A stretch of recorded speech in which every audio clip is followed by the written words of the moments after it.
नमस्कार. आताच आपण मंदिराच्या बाहेरचा परिसर सर्व पाहिला आणि यानंतर आपण मंदिराच्या गाभाऱ्यामध्ये प्रवेश करून या आपल्या सोमेश्वर मंदिर देवाचं आपण दर्शन घेतलं.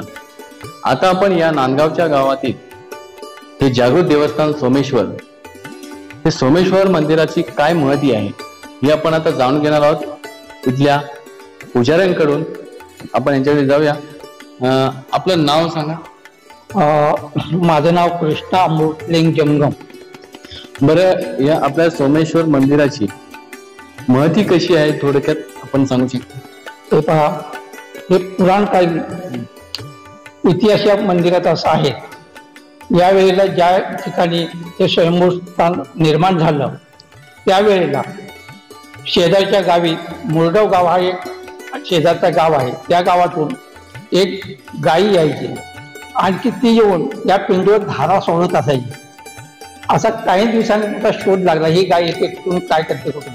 तर काही जी इतर माणसं होती ही जाऊन त्या गायची पाळत करून पाहिली तर या ठिकाणी जंगल होतं. या जंगलात ती पिंडी दिसली आणि तिच्यावर त्या गायी धार सोडत असताना पाहिल्याच्या नंतर इतर लोकांनी ते पाहिल्यानंतर हे जागृत देवस्थान आहे असं त्यांनी त्याचा निर्णय घेतला. तिथपासून याची स्थापना केली.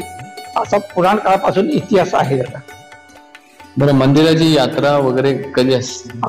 या मंदिरात महाशिवरात्र हा उत्सव मोठा असतो.